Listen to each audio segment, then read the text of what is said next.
So today is Saturday, and my friends at the Oracle, which is one of my favorite bars downtown in Canton, they are doing a flash sale today to kind of get rid of all their inventory of beer so they can buy new, because they're going to be opening in I think a couple weeks. I'm going to go shopping for Thirsty Thursdays, help support a local business, help my friends out, and just kind of say hi to everybody. I will get next week and maybe the week after prepared. Yeah, man, we'll mix it up. It's gonna be good times. Yes, right. We do have growlers if you want to do growlers and stuff to go. When are you guys opening back up? Not for a while. Yeah. I have no desire. Mid-June at the earliest. If I had to guess, July. Yeah. Start you off on white gummy bear. Oh, snap. Slurping. Make them nice. I'll do two of those. Can I do two of those other coffee stouts? The one next to the Kim Possible one.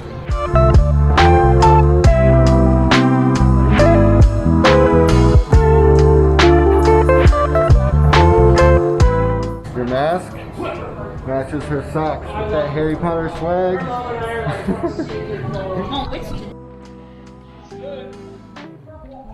So she was a madam.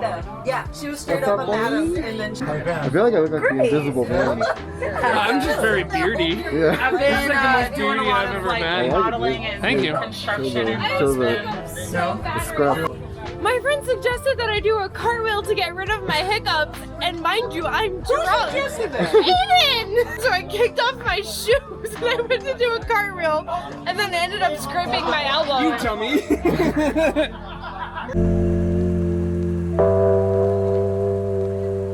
Alright, welcome to another episode of Thirsty Thursdays. Today we are trying something by Odd 13 Brewing Company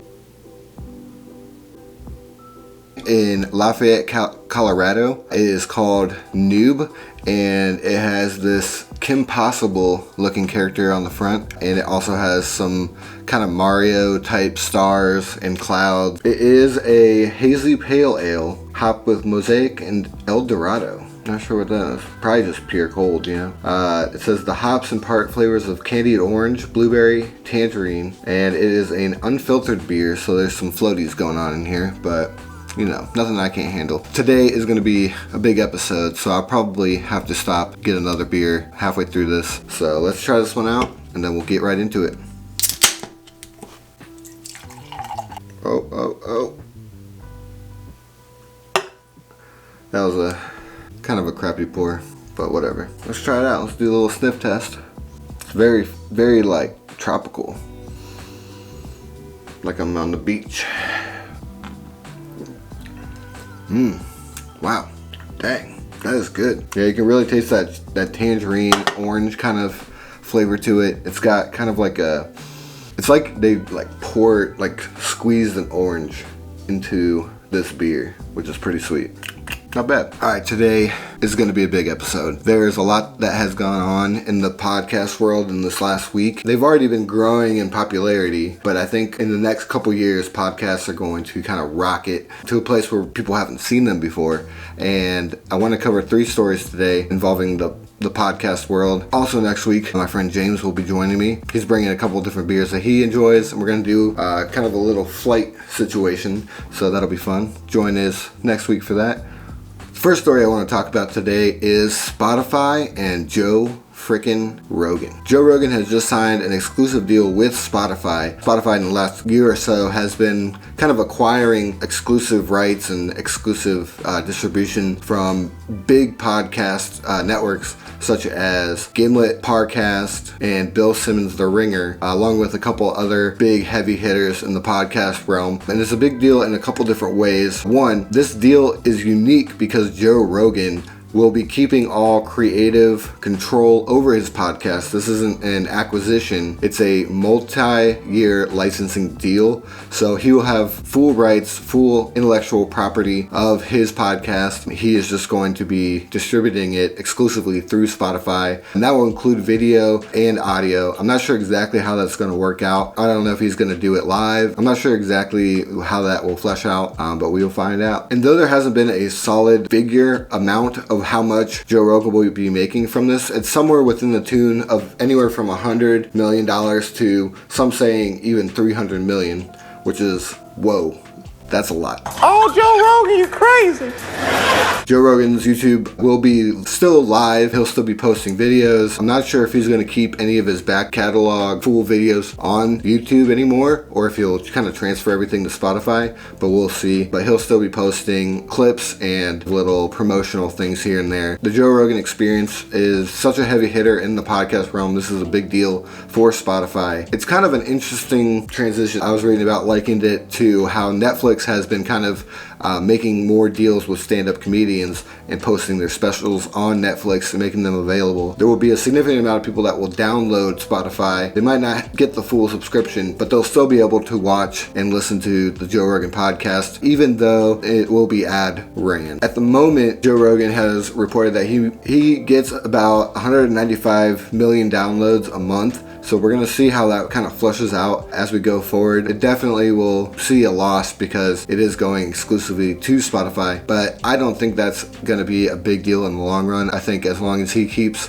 doing what he does best, I think eventually he'll get back up to those numbers. With the deal that he's making with Spotify, I don't think Joe Rogan worried too much about his audience. I think it's kind of a win-win for both of them, especially once his multi-year contract is up. He'll be able to be free to take his podcast wherever. He'll be able to have more leverage in the future with his podcast, and he'll have more options. Now with Spotify, for people that use other podcasting apps, there is a learning curve for Spotify. They're going to have to implement new things into their app to be able to kind of make the transition to Spotify for podcasts more seamless for users. They're gonna have to change the way that they organize podcasts and give users more options for a smart playlist and to have lists that will automatically download their favorite podcasts. And so I think they still have some room to grow in that field if they want more people to jump onto Spotify. I've actually been using Spotify for I think probably the last 6 years. So most of my podcasts I do listen to on Spotify, and I like that it's simple. I haven't really needed to use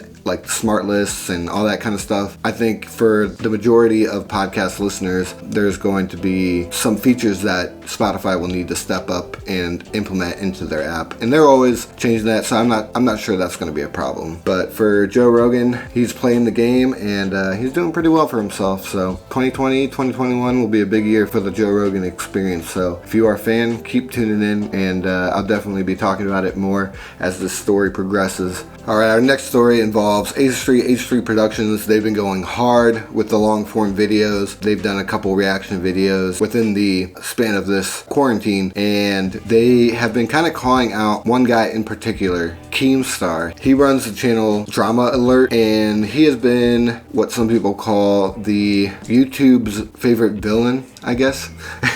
And I actually was not very familiar with his content before this whole situation went down. On Tuesday, they released a video titled Content Nuke Keemstar. It's 46 minutes long, and he kind of calls out Keemstar for some of the things that he has done in his videos and on his channel. Ethan has accused him of doxing big YouTubers and other famous people, including swatting, or at least putting out addresses, and then people are using that to SWAT, which means basically you're calling up the police and you're getting the SWAT teams and called on people for no reason. So it's a pretty horrible thing to do. He also talked about Etika, another popular YouTuber who committed suicide. He doesn't outright blame Keemstar for causing Etika's suicide, but he kind of shows that Keemstar kind of created a toxic environment for many YouTubers, and for those that may have mental issues, which Etika most likely did, it created this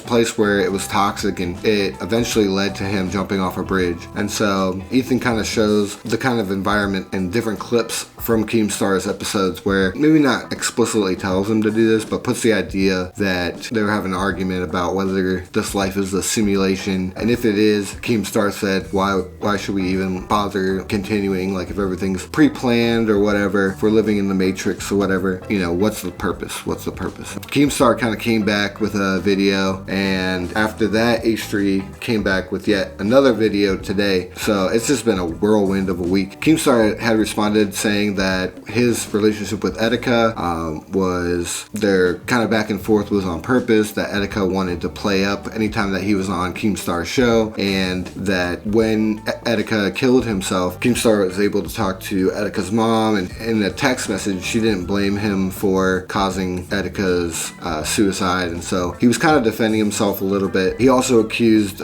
Ethan of going after his sponsor, G Fuel, and I can see a little bit of that in Ethan's rebuttal video. After that, he shows that Keemstar has made a habit of putting out people's sponsor information or calling people sponsors and telling them that they shouldn't sponsor a certain YouTuber anymore. So when it comes to everything that Keemstar has said in his video, it kind of seems like he's not as innocent as he wants people to believe. I can kind of see that. I don't know his channel as well as H3, so I might be a little biased.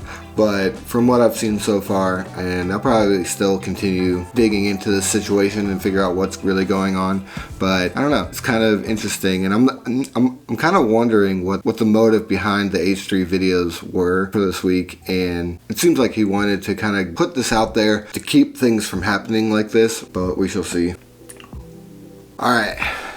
Got one last story, and it's a doozy. So we have a little bit of Jackie O's Java the Stout. They are from Athens, Ohio. Check out this awesome TIE Fighter with Java on top. It's pretty great. And I got myself a little frosty mug to drink it out of.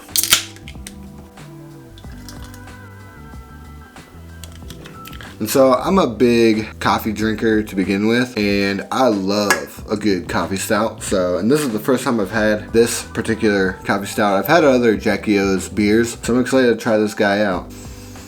I love that coffee. And it was made with locally roasted beans.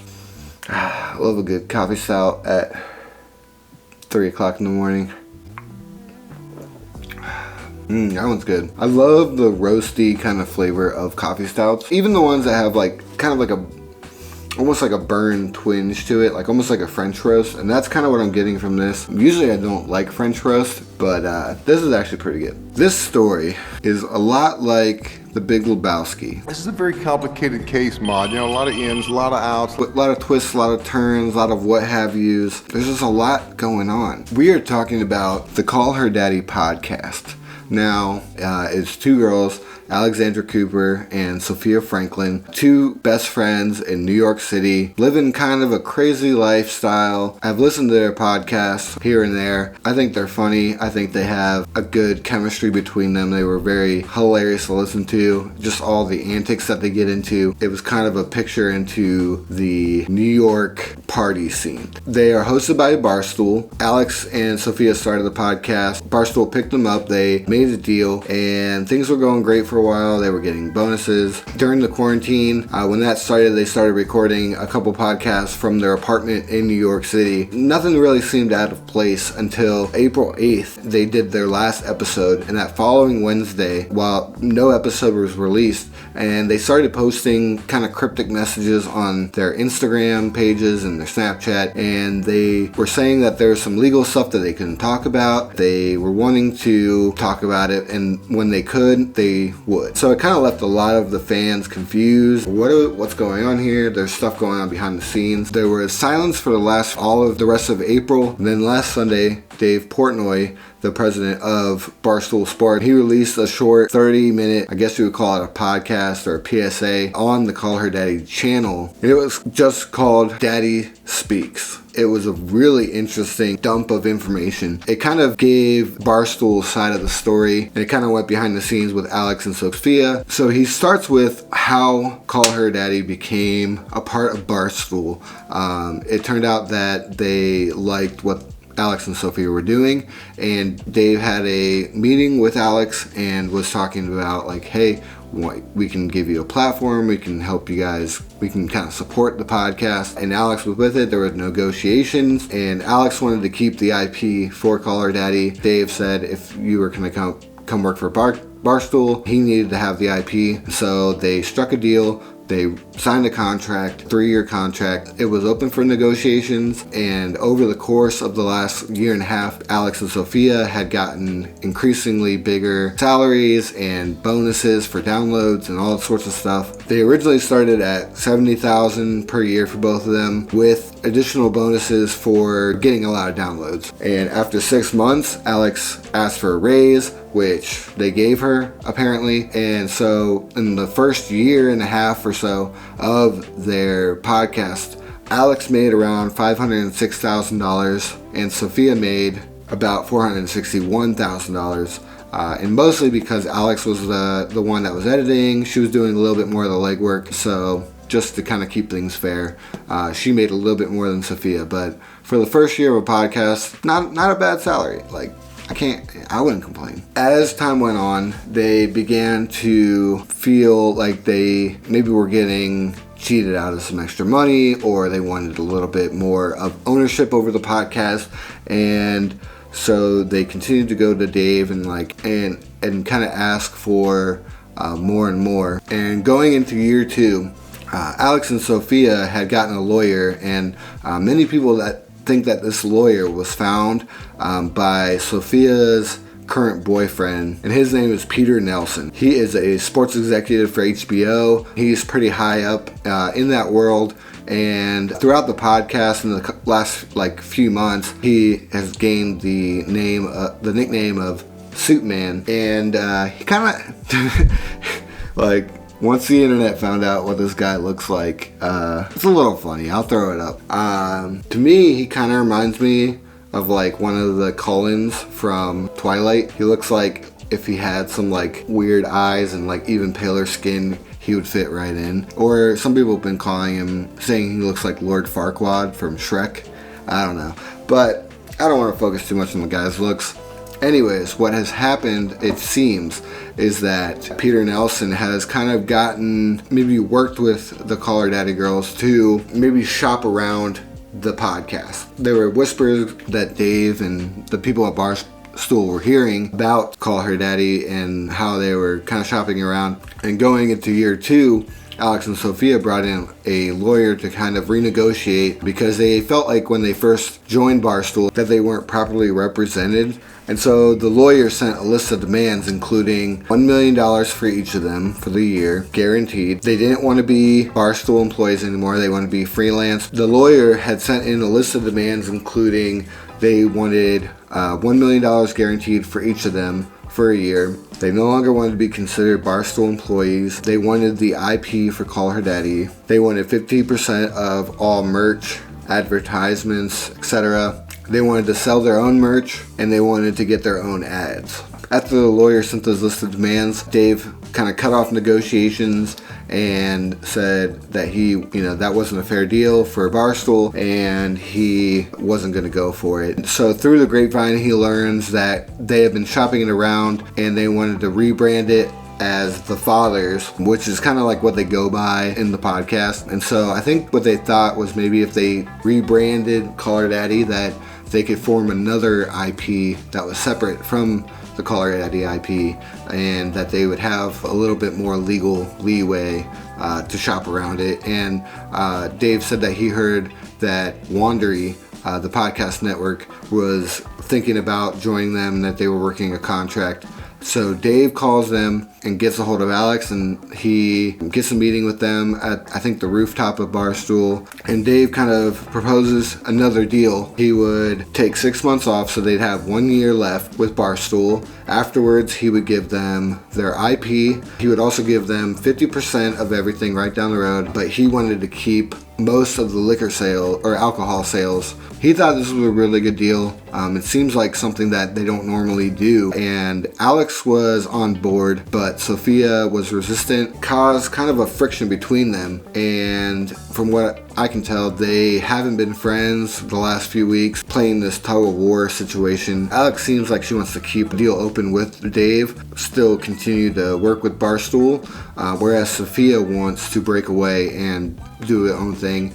And in the process, it kind of wore down their friendship, which is really the bond of Call Her Daddy and kind of like the point of the podcast. And so it's been a really tragic kind of situation for them, and I'm not sure exactly how it's going to play out. Where Dave made it clear that if they try to shop this around and if they break their contract, that he will pursue litigation against them, and that he will probably pursue legal action to sue them for breaking their contract and stealing the IP, basically. It seems like the internet has kind of taken the side of Barstool and that they are in the right here. Even though some people don't like Dave Portnoy, he seems to be telling the truth. Sofia has responded on her Instagram account. She had posted a story where she said that some of the stuff that was coming out was true, some of it was false. She was very vague. She kind of said Alex had went behind her back a couple times, and that's what led to the rift in their friendship. She said that they were trying to work things out with Dave, that she felt that they weren't being fair with them. She said that she feels betrayed by Alex. She's still wanting to work with Barstool, but she doesn't want to feel like an employee. Like, she wants to have the control over the podcast, and from what I can tell, it seems to be in like a limbo situation. Nobody knows what's going to happen. Alright, what up? It is Saturday night, Adam Rob. I'm still editing this video, but one day maybe we'll have it on an actual Thursday. But New shit has come to light. on Friday night, Alex posted a video on her personal YouTube channel where she kind of gives her side of the story, and it was, whoa, like crazy. Basically, she tells her side of the story. She says that pretty much everything that Dave has said was true. She said that she was getting raises, and she didn't tell Sofia. That's where Sofia kind of felt a little betrayed by Alex. Basically, they were getting pressured by Peter Nelson and some of their friends, and even some of the people that follow their podcast, that they were getting underpaid for their podcast and that they should look for more offers.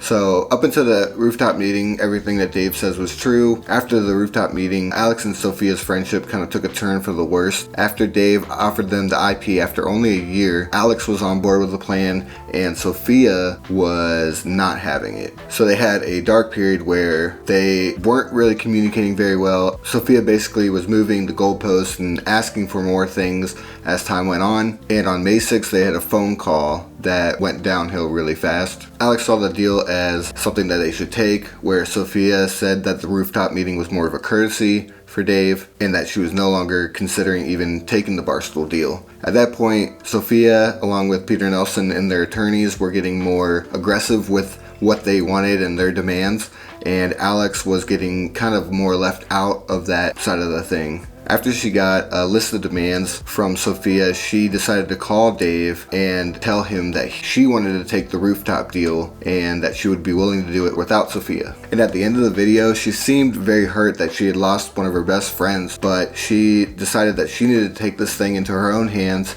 and it looks like the deal that is on the rooftop she got. I'm not sure if she's going to get the IP, but we shall see about that. But in this last little video, she said that a new episode will be on this Wednesday, and I think it's just going to be Alex this time. So, I mean, that's finessing the game right there. To Alex, I say congratulations. Good job. You did it. You weren't greedy, and you kind of decided to do things on your own. And to Sofia, I hate to say it, so I will have DJ Khaled say it instead. Don't ever play yourself. Don't ever play yourself. Don't ever play yourself. Don't ever play yourself. Congratulations. You played yourself. Back to the rest of the video. And in my opinion, I think that when it comes to IP and when it comes to intellectual property, especially going into a deal, I feel like they should have renegotiated at the beginning, maybe had part of the IP, at least some ownership over the podcast going into it, and maybe they wouldn't have ended up with Barstool to begin with. But I think that Barstool did play a significant part in their kind of meteoric rise in popularity as a podcast, and I'm not sure exactly what's going to happen, but we will see.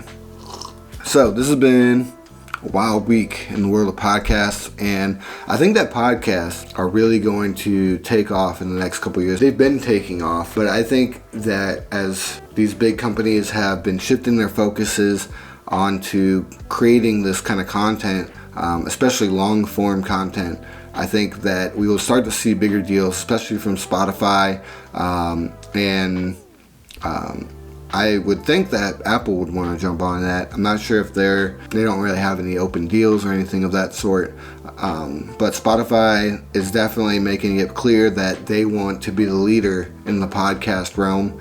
And I think if they keep making the moves that they are, especially if they can get to a level with the app itself where people can make personalized playlists and stuff like that, I think they'll definitely be a powerhouse, and I think they have a lot of money to kind of work with as well. As for the next couple years, we shall see what happens. It's a wild world. I thank you guys for joining me for this week of Thursday. Probably going to be a little bit of a long one, but if you guys stick with me, I really appreciate it. And next week we will be having our first guest, my friend James. He has had, I don't even know how many beers. He has been on the app Untapped, but he is the self-proclaimed beer connoisseur, so we will get into his love for beer. We should have a good time next week.